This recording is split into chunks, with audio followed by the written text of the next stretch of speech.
All right. Yep. Should have another hot one tonight. Another hot one tonight. So tonight, this is also for Black Love Today. This is a new segment called 4 Hour Brothers. So I've been doing the one with Denise Young called 4 Hour Sisters. And so tonight, I'm going to do 4 Hour Brothers. And then we got a few more that we're going to launch too while we're building the site, building uh, the audience. So I'm going to get started in a couple of minutes when I let a couple people get in here.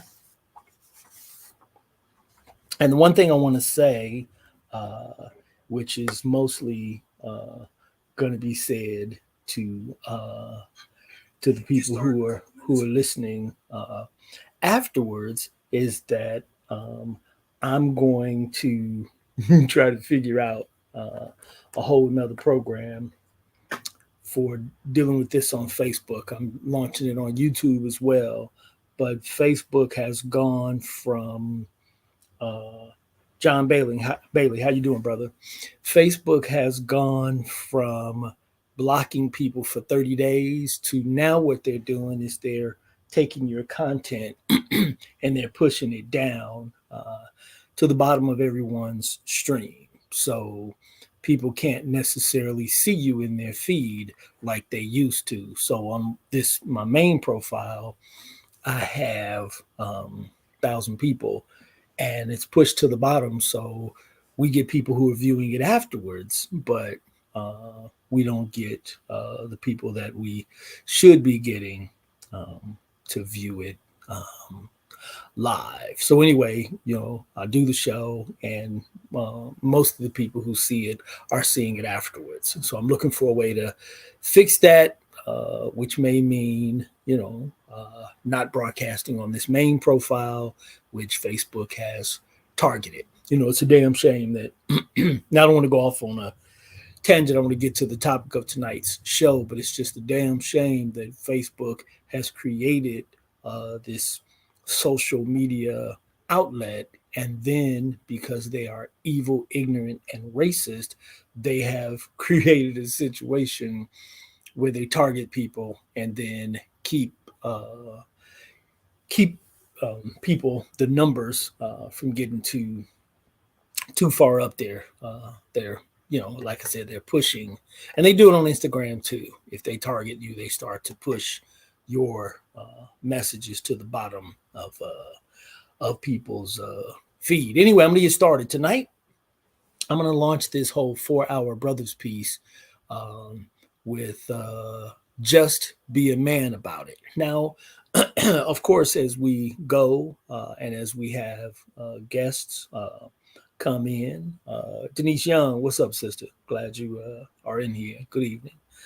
As we go along and have guests, we'll deal with a lot on both sides. We'll deal with the sisters who have issues with what men are doing in dating and just in general, and we'll do the same on the reverse side. But I thought I would start this with some of the things that brothers need to do uh, to kind of get themselves together. It's kind of hard to tell women all the things that you want them to do and all the things you think they should do, and then brothers aren't really doing as much as they should be.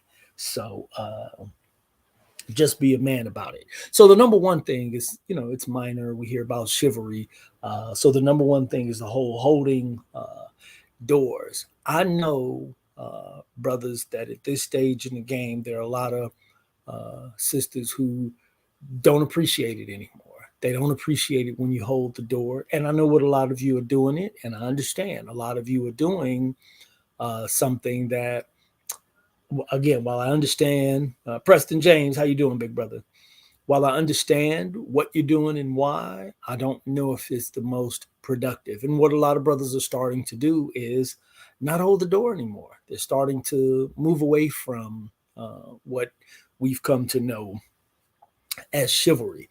And, as a man, be a man. Decide what your standards are. Decide what makes sense to you. Decide what you think being a man should be. And if you've been holding the door, especially if you're like 40 plus and you've been holding the door for women all this time, just because they've started to not appreciate it doesn't mean that you should stop doing it. So, should you stand there and hold the door for a whole group of people, where it's a whole line and they're just all coming through and nobody's saying anything, thanks or nothing? Maybe at some point you let that door close. But in general, we should still be holding doors. I mean, if a woman or a female proves that she's not a lady, that shouldn't stop you from being a gentleman. So let's kind of keep that going.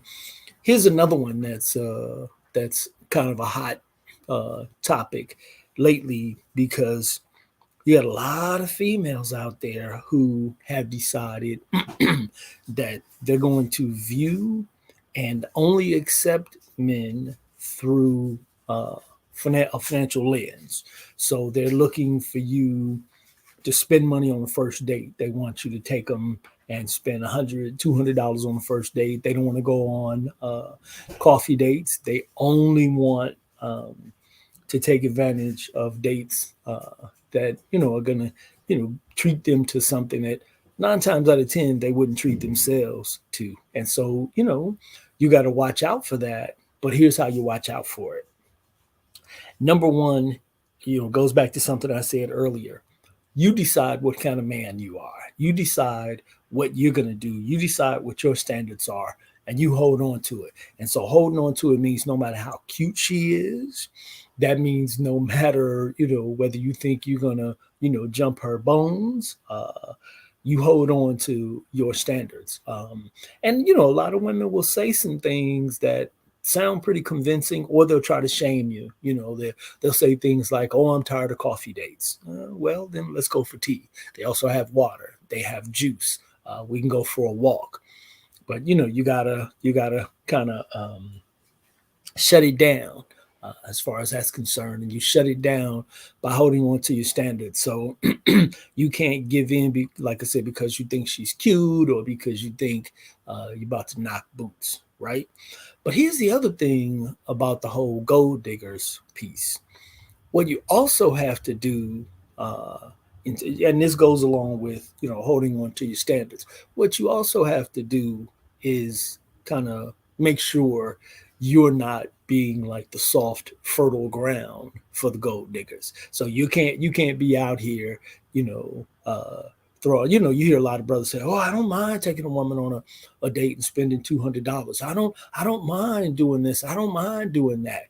Well, you're basically peeing in the water that everyone has to drink. So, you can't really complain about women being gold diggers if you're allowing them to dig in your gold mine. I mean, in a gold mine, that's if you just, you're not even making a whole lot of money, you don't even have a whole lot of money, but you're still going into debt, spending your bill money, doing whatever. That's, wherever. That's whether it's on dates or if you're just being a trick at the strip club. You got to stop that. Don't complain about gold diggers if you're giving them something um, to dig into. And so, some of the things that I'm going over tonight, these are things that we hear women talk about, but at the same time, we have to understand what our part is in that whole situation. So, if you have a situation where you're participating in allowing a woman to be a gold digger, then you got to shut it down. You got to shut it down. So that's the gold digging piece. But let's talk about being unfaithful. So we get a lot of women who say, the black men are unfaithful, and now there's this whole tongue in cheek piece going around where men are saying, "Oh no, black men are faithful. Black men are faithful." Some are, some aren't. But here's the deal: if in fact you are out there playing the field, whether you call it playing the field or if you call it, just, doing your thing because you feel like you're single and you can do what you want before you're married, or if you're married and you feel like stepping out, then stop participating in discussions where women are talking about men being unfaithful. Because if you're unfaithful, then you're who they're talking about. That's just that's what it is. I mean, look, women cheat too. Men and women cheat. Everybody cheats. I remember I was on a hang on. I was on a panel one time, a panel discussion on relationships, and this group of people they didn't really have good motives, so I kind of backed away from it. But the panel that I was on, this woman asked a question that I hear all the time, and the question was, "Why do black men cheat?" And it sounds like it might be a good question, but it's stupid. And so my answer, and I know a lot of people will like this, when they say, "Why do black men cheat?" My answer is same reason why black women cheat. Why do men cheat? Same reason why women cheat. Humans cheat for a variety of reasons, but there is no gender related uh, reason. And if it is, it's fabricated. Like we hear, oh, boys will be boys. Men need to sow their wild oats. That's still, it's all bullshit, right? So if you really don't want to be, the target of that discussion as far as people being unfaithful, then don't be unfaithful. Here's the deal, and this is how I did it when I was younger, and I would have like 4 and 5 women at once, and it wasn't cheating. And here's why it wasn't cheating, because they all knew. And so if you feel like you need more than one woman, want more than one woman, and that's just what you want to do, but you don't want people to to call you unfaithful. You don't want to get caught with one woman, while you're with another. Then just let everybody know. And, you know, if everyone knows exactly what the deal is, it's not cheating.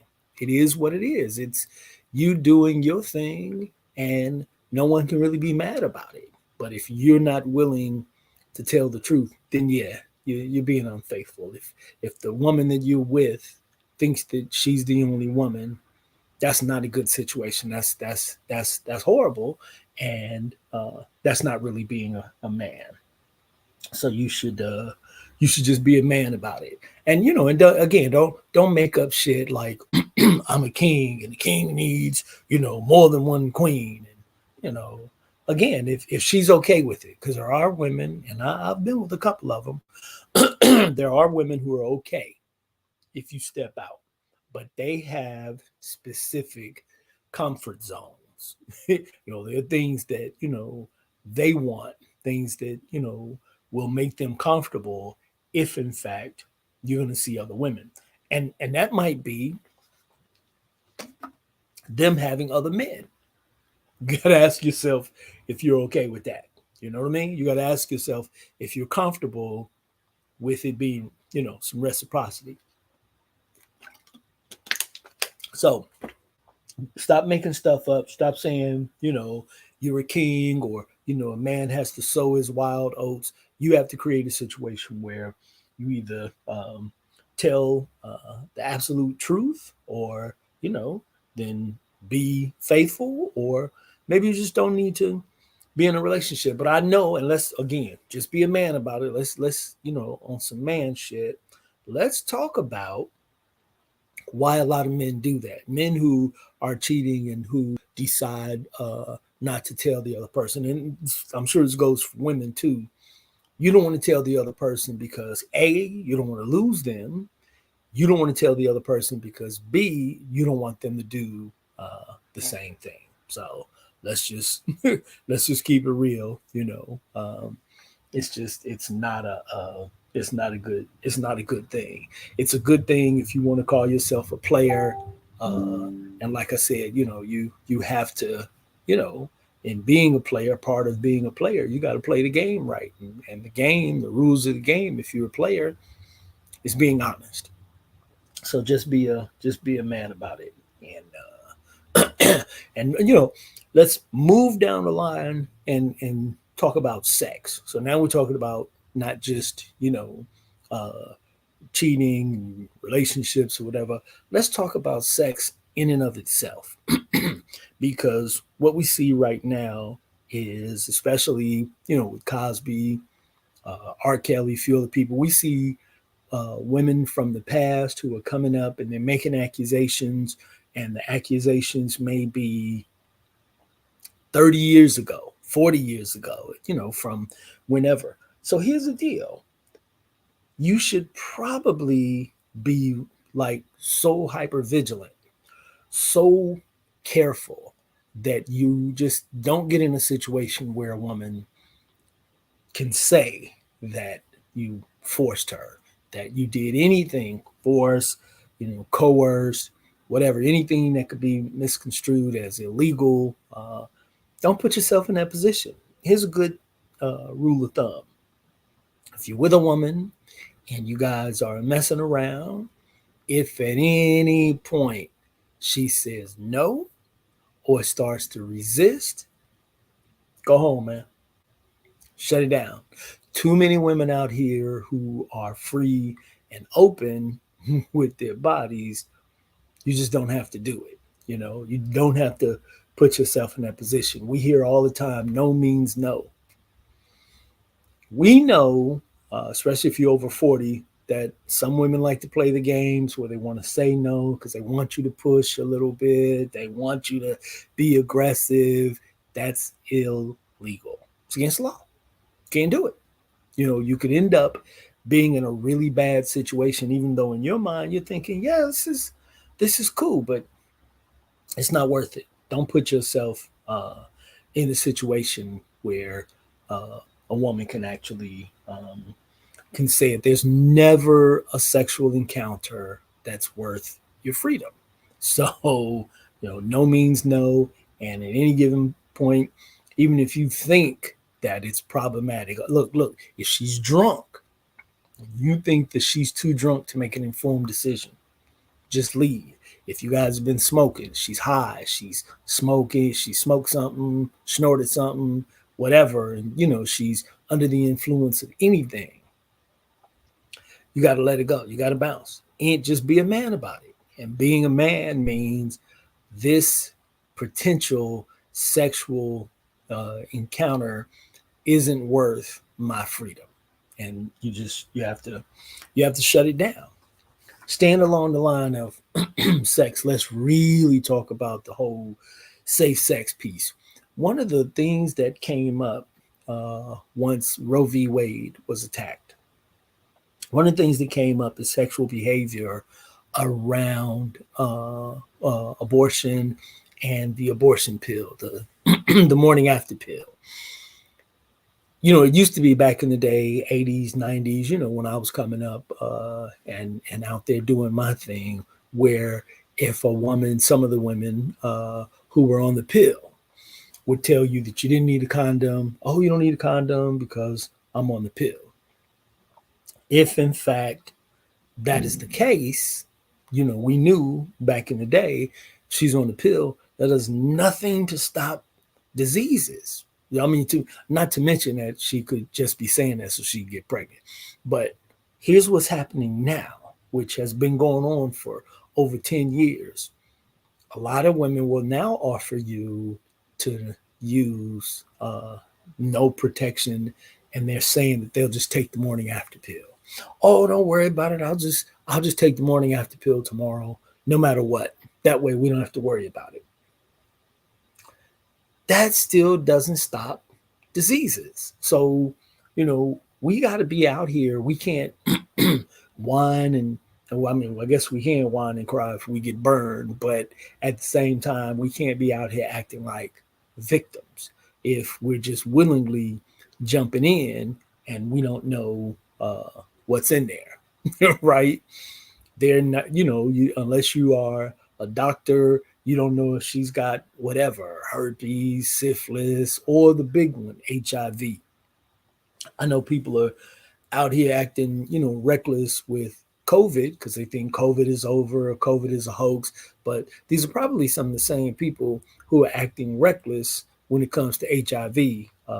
and other diseases. So just be a man about it. Go ahead and protect yourself. Or how about this? One of the relationships I was in where we did have unprotected sex, one of the things that we did was before we had sex, we actually got tested. So just be a man, right? Just be a man about it. Take her on a date where you both get tested. How about that? Because that, if she's a good woman, if she's a decent human being, that should impress her. She's like, oh, wow, this man is really concerned not only about his physical health, but mine as well. And that should be impressive.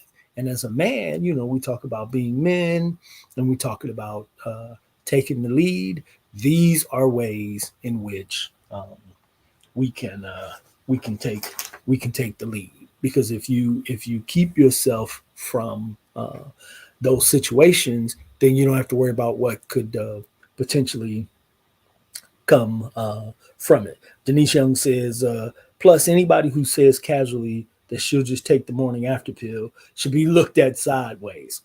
That's real, and that's how I've always felt. If she's that willing to do something so powerfully destructive to her body and her reproductive system. I mean, that morning after pill, that's not like, taking an aspirin. That's doing some things that are altering her reproductive system. Now it's a dicey proposition as to whether or not she can recover from it, whether or not she'll still be able to be fertile. But that's problematic. So you want to really be careful with that, because in addition to diseases, of course, let's go back to the pregnancy, because that's the thing that can come from not using birth control. And let's talk about pregnancy. A woman does get pregnant, just be a man about it. And what does being a man about it mean if she's pregnant? Number one, well, first thing you got to do is go get tested, right? You can do I don't know. I'm not a doctor, so I'm not about to tell you how far along she has to be before they can actually test the child's blood in utero. But they can do that, or before you sign the birth certificate. But if in fact you do the blood test and the child is yours, just be a man about it. Step up to the plate. You should know that you can actually claim 50-50 custody.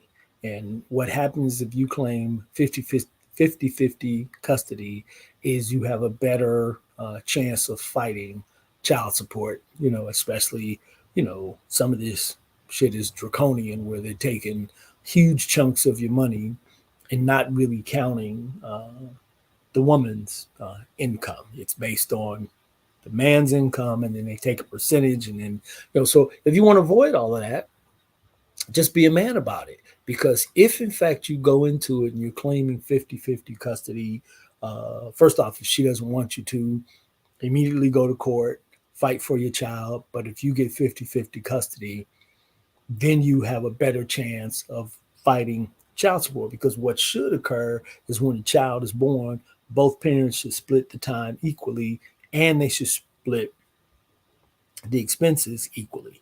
But if you don't do that, then you just got to pay. That's just, that's just what it is. I mean, you have sex with a woman, she gets pregnant, you probably hate her. She probably hates you too. But just be a man about it and do what's best for that child, which isn't on either side. It's not on the side of just walking away and throwing a check. It's also not on the side of just, giving her everything that she wants. Men have rights too, fathers have rights, and children need their fathers. So you have to fight, you know.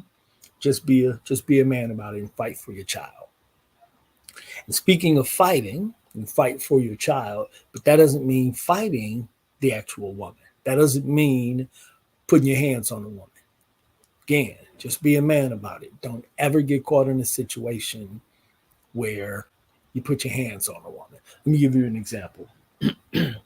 when in my last relationship, we were inside of my home, and she started flipping. Oh my God, she was going. She was giving me the blues, right? And I started putting my shoes on because I was like, hey, we need to both get out of here. This isn't cool, and this is going to turn into something. I bent over to put my shoe on, and this heifer kicked me square in the crack of my ass. That could have turned into something bad, and I'd probably still be in jail right now. But I literally opened the door and I ran. I live on a hill. I ran down the hill. And it was like Forrest Gump. I was just running and running and running. And, uh, and so it was a situation where I was gone for maybe like 15, 20 minutes. So I came back. She was sitting on my porch crying. I'm like, what are you crying for? She said, oh, I didn't know what you were doing, where you went. Why'd you run like that? I was running for my freedom because I knew if I didn't literally run, it was going to be a bad situation. So, just be a man about it. If, as much as you can, avoid being in those situations. But if you're in a situation and you know that it's going to escalate, leave. Even if you have to run, to hell with that. Oh, I'm a man. I'm going to do this. I'm going to do that. Yeah. That sounds cute until you're in jail trying to explain that to Big Bubba who wants to take your cornbread. If you don't want to go to jail and give up your cornbread, yeah, you better you better make sure that you do whatever you can. Just be a man about it and don't put your hands on a woman. And I mean, once a woman gets to that point, it's over. I don't care how good the sex is, how fine she is. At that point, it's over. And it's tough, but just be a man about it and realize it's time to go. And I know a lot of women say they like a man with a little thug in them. Yeah. Let's go back to what I first said. You have to decide what kind of man you are. You have to decide who you are and what makes sense to you, what your limits are, what your parameters are, and then you hold on to that. So, a lot of women say they like that, like a man. I like a man with a little thug in him. Well, let the thugs be thugs. If you're not a thug, man, don't get caught up in that bullshit. Because a woman who says she wants a man with a little thug in her probably has a little thug in her too. And so you're going to have to leave her alone so she can go and get the behavior that thugs exhibit. Because, that shit, let's be honest. Real men are not thugs. Thugs are thugs. And so decide. I mean, if you're a thug, I'm not talking to you. Go out there, beat them up, do what you do. Beat them up, shoot them up, take your ass to jail, give up your cornbread, whatever it is. But for men, who are decent men, who are decent human beings, you have no business out here saying you're a thug. You got cats who have master's degrees, smart as hell, come from good families, but they're trying to portray something that they heard about. Maybe they listen to too many rap songs or whatever, but maybe a woman said, yeah, I like a man with a little thug in him. Just be a man about it. Boys are thugs. Men men are not thugs. And see, and that's a problem if you allow a woman to tell you what a man is supposed to be. Then that means that you're not a man. Women have no business defining men. And black men specifically, we're at a point right now, we're at a place in time where a number of groups are trying to define us. We have women, black women that we are dating or should be natural allies to, telling us how to be protectors and providers, and not even asking us if we even want to be a provider. Maybe we want a partner. Maybe we want to build something together. But they're telling us, oh, a man should do this, a man should do that. And I laugh heartily at those women, or just completely ignore their asses. And so should you. We have the LGBT community trying to define us. Oh, they're so homophobic, which we're not. We're not as homophobic as anyone thinks. But whoever the community is and whoever it is, we have to define ourselves. We can't be letting women or anyone else define us. Be a man. Sit down and think about the things that that mean that define manhood uh, for you, and then you gotta rock with that. Next is a piece that we hurl at women. We talk about women being uh, angry. We talk about the angry black woman. She's angry. She's got a whole bunch of unresolved issues from childhood, from previous relationships, and she's carrying that around. She's angry. She's bitter. Some of you black men are angry black men, and not angry black men like the black revolutionaries. You're angry. You're bitter bitches. Let's just be real. Some of you black men are angry, bitter bitches. You say some really horrible shit when you're talking about women because you define all of them as the exact same, and you do that because you're carrying trauma, unresolved issues that need to be resolved before you're around a woman. Look, let's be honest. We have emotions, we get hurt, we have feelings, and so after we're hurt, we need to go ahead and get some resolution. And sometimes that resolution, brothers, it means therapy. Sometimes we have to go and talk to someone who can help us put everything in perspective so we can smooth it out and move everything along, move the ball down the field. We can't we can't get into healthy relationships if we're not healthy. I mean, that's mentally, physically, emotionally, right, spiritually, both sides. We have to be healthy, and well, it's a stereotype, but we do know in general black people aren't getting therapy as much as they should, but we also know that black men are really adverse to therapy. So, brothers, you got to do it. You got to get therapy, or at least, you got to take some time. A sister breaks you down emotionally. The answer is not the hair of the dog that bit you. You can't just go get another one. You got to take some time and try to resolve to resolve some things. And because here's the deal: once you heal yourself, then you'll start to see things differently. You'll start to be different, and then you can attract things, or not things, situations, and women who are different, right? So, if you come across a woman who is bitter, who has some serious emotional dissonance, walk away. Just be a man about it. Don't think, oh yeah, well I know she's bitter and burnt out, but ooh, that body is fire, so I'm gonna hit that and then run. No, she's gonna leave a little bit on you.